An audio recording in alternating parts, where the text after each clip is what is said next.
Hey guys, I'm Phil Town from Rule 1 Investing, and today I'm going to discuss the 3 behaviors that signal a bad investor.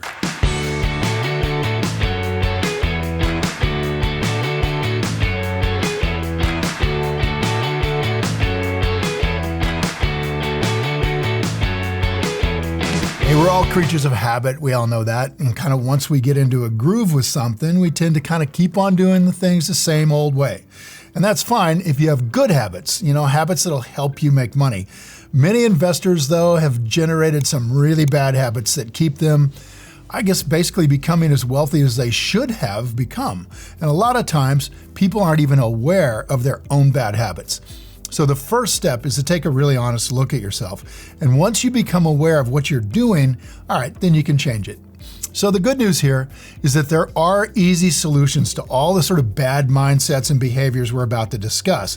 When you put the solutions into place, you're going to be doing a world of good for your portfolio and for your future financial independence. So here are 3 bad investment habits you got to stop doing right now. All right, first, you're not thinking long-term. And man, that is the entire world out there. If you're trying to get rich quick, you've got the wrong mindset, you guys. If you're trying to make money on something right away, you've got the wrong mindset. Investing doesn't make you wealthy overnight. In fact, investing hoping you're going to get a real big hit on a stock, something that goes right up, is pretty unreliable. Successful investing is all about having a really good long-term strategy.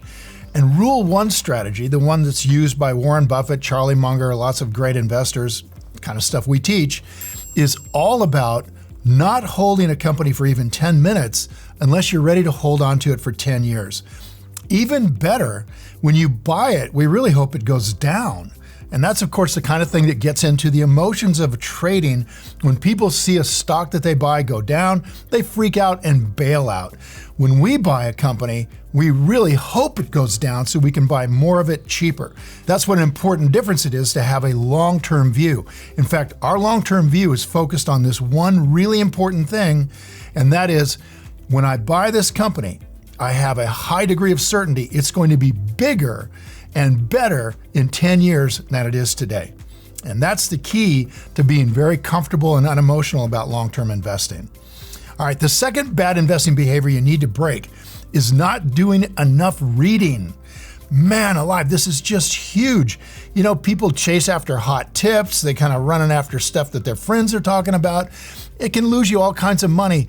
And the key to not jumping in on that stuff is to read. Warren Buffett is said to read about 500 pages a day. Now, he's a reading machine and a learning machine, and we're not all going to be able to emulate that sort of behavior. But Charlie Munger once said that he doesn't know a single successful investor that doesn't read a lot. Reading is basically research without kind of knowing exactly what you're trying to figure out. So when you just read a lot, you're effectively loading your mind with a lot of information about a lot of different kinds of things. It's not important to read just about financial stuff. It's important to read about the world, important to read about things you care about, things you're passionate about. And those are the kinds of things that ultimately lead to really good investments. Even giving your money to a financial advisor, maybe not the greatest strategy. If you're okay with just a lower rate of return, that's fine. But nobody cares about your money as much as you do. Really, they don't. They really care to have your money with them. They like it in that sense. But you cannot afford to rely on other people's opinions if what you're after is really low risk, high rates of return. The solution for that kind of investing, low risk, high returns, is to take your financial future into your own hands and do your research by reading and reading and reading, and you'll discover that you're going to start seeing opportunities with companies that match up with your passions and your talent and where you're spending money. All right, so what should you look for when you're kind of digging into that reading and doing research on a specific company? Well, it's really simple. You're just searching for companies that meet these 4 tests. All right, you ready? 1, it's got to be a business you understand, right? You got to respect the company's values and know what they do. That's huge, because if you don't understand the business, the rest of this has no value whatsoever, because you won't know if you got it right.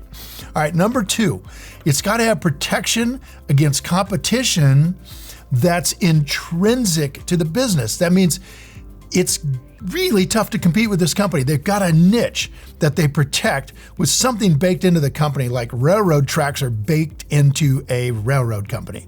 All right, so some kind of protection. 3, it's managed with integrity and the people who are running it are talented.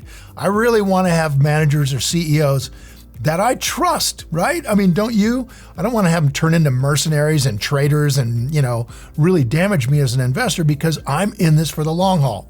And 4th, it's selling at a big discount, what we call a margin of safety, a big discount to its real value. Now, once you learn how to do that kind of research where you figure out these 4 things, it's going to be easy for you and it'll give you powerful results. This isn't rocket science, you guys. In fact, Charlie Munger once said, this is so simple and so straightforward. If they taught it in school, I don't even know what they do for the whole rest of the semester. So this is not rocket science. This is something you can do. All right, so the final bad investing habit, this one you got to fix, is not keeping up on what's going on with current events. Now, we talked about reading a lot before. Reading about current events is its own category. We do this every day. We talk a lot about waiting for a business to go on sale, right? What does that mean? Well, it means that the company you buy should be a fantastic business. That's a wonderful business. Something that you know is going to be bigger and better in 10 years. And second, you should buy it when the price is really right. A price that takes into consideration the natural ups and downs of life, right? So you start by creating a watch list of really great companies, those that meet the first 3 tests that we just discussed. All right, so it's got to have meaning to you with your values and you understand the business. It's got to have a big moat that protects it, and it's got to have really good, honest management that are talented. Now, these companies, once you get them on a list, these are businesses that are meaningful to you and are poised to do well over the next 10 years because they're really protected from competition.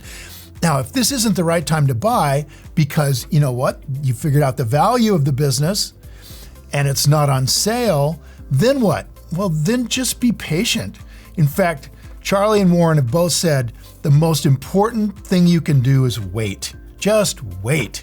That's where you really make your money, is waiting patiently for one of these companies that you've listed that you want to own to go on sale. Now, how can you tell when it's time to pull the trigger and buy it? Simple.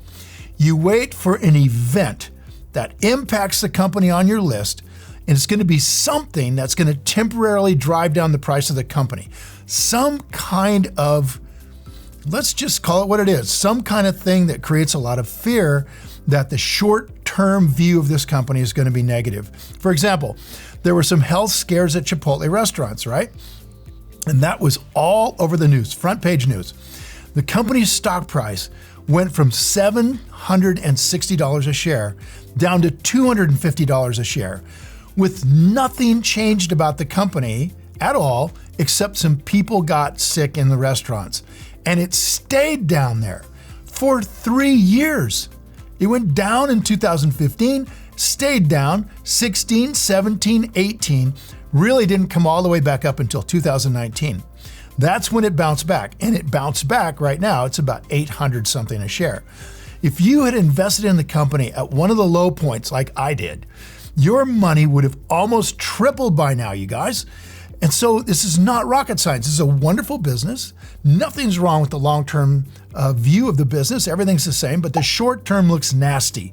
And that's when all the big investors get out. And that's when we get an opportunity, because we're looking for an event that affects the company or the overall market, something that will scare these investors away who are running funds and are getting out because the short-term news is going to be bad. Because you do your research, these other investors who are acting out of need to exit the market, right? To protect themselves because they're professionals and they're judged every quarter on how good they're going to do compared to everybody else. But you're not. And so while these other guys have to get out, you know these companies are in really good shape for the long term. You know in 10 years, Chipotle is going to be a lot bigger than it is today. So when everybody else is selling, all right, that's when you wait for the price to come down to a really good bargain basement price, and you just swoop in and pick the companies up at a bargain price. It's really easy to keep up with the news and find these events as they happen. You don't have to spend hours a day.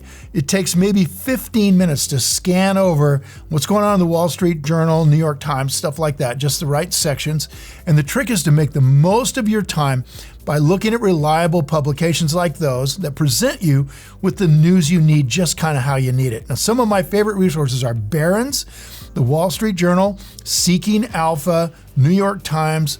Those are really good. Financial Times from Europe. So you guys, if any of the bad habits we talked about here sound a little familiar, don't worry. It's actually good news because it means that you can make some simple adjustments to your investing habits. And those adjustments, if you're doing what I'm thinking you're going to do, will really pay off big time in the long run. So just think about the big picture, the long term, doing the right kind of reading, the right kind of research, spend a few minutes a day kind of keeping up with the news on the companies on your list, and you can significantly improve the performance of your portfolio. Now, I'd love to hear from you guys. Have you been guilty of any of these bad investing behaviors?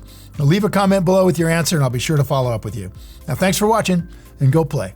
Hey, if you enjoyed this video and you feel it was valuable in teaching you more about how to stop bad investing behaviors, hit the like button and please share the video with your friends. And if you want more investing content, subscribe to my channel. Hey, and don't forget to click the button on the screen for a free gift. And thanks again for watching.